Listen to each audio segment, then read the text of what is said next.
Has someone ever asked you, hey, what'd you learn in class today? And your mind goes blank? Well, after this video, that's not going to happen ever again.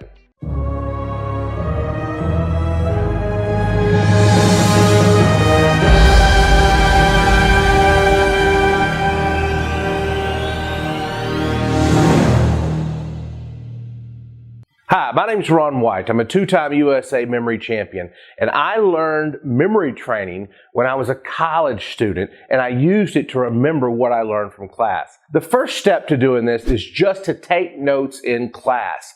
Be engaged. Take notes like you don't have a memory system, and pay attention to what the instructor is saying.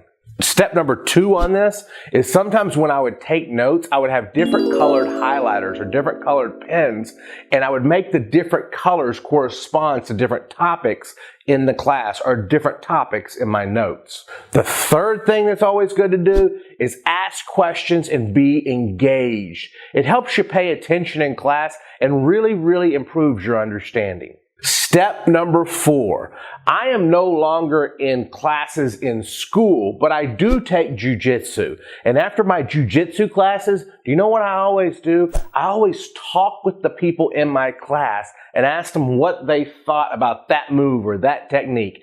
That talking to people in your class is really going to help your understanding when you engage in a dialogue over what you just learned. Point number 5 is my favorite. And I think this is where you're going to see the most dramatic improvement in remembering what you learned from class. And that is using a technique that's 2,500 years old, and it's known as the memory palace or the mind palace. Shakespeare used this in the Globe Theater, and it's written about in Sherlock Holmes books. Here's the idea. You memorize a map of your house. But in reality, you already have your house memorized. You just don't have it numbered yet. So what I'm going to ask you to do is number pieces of furniture in your house. This is how you do it. Stand in the doorway of each room and number 5 pieces of furniture. 1, 2, 3, 4, 5. Maybe you make one a desk, a bed, a TV, a refrigerator, a microwave, or a stove. Then go to the next room and number that room. 6, 7, 8, 9, and 10. Go all the way through your house, numbering 5 pieces of furniture in each room. These locations are where you're going to store the information that you want to memorize. So, now, this is where it gets fun. You go back and you take the notes that you took in class. Remember, you still have to take notes. Take the notes that you took in class, turn them into a picture, and imagine them on pieces of furniture around your house. For example, maybe you're in a history class and you're memorizing the presidents of the United States. Well, you wrote them down in class: Washington, Adams, Jefferson, Madison, Monroe.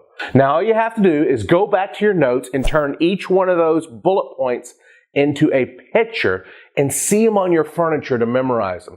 The first thing that you want to remember is George Washington. So you turn that into a picture and you imagine a washing machine with clothes flying out of it, the soap's going everywhere, and imagine that washing machine on the first piece of furniture in your house. Could be a desk, a bed, it doesn't matter. Imagine that there. The second point on your notes was John Adams. You need a brain trigger to remember Adams. So you think of a dam, like a dam on a river or a lake, and you imagine that dam on your number 2 piece of furniture. The third thing that you want to remember is the third president, Jefferson. Well, so you turn that into a picture and you might use a chef who's cooking out in the hot sun. Imagine that chef cooking out in the hot sun on your number 3 piece of furniture. So for everything on your notes that you want to memorize, you turn them into a picture and you imagine them on furniture around your house. Then when you're taking your test, it may say which one of these presidents was not one of the first 5 presidents. That'll be easy for you to do.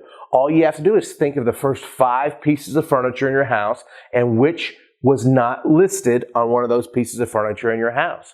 Have you ever been to your friend's house? You walk in and you set your coat down on a chair, you go throughout the party or visit with your friend, and then when you leave, you go back to that chair to pick up your coat? It's because that chair mentally held that coat there in your brain. Well, this mind palace works the same way. It's going to hold your class notes in those pieces of furniture, so when you want to go back later, you can pick it up just as easily.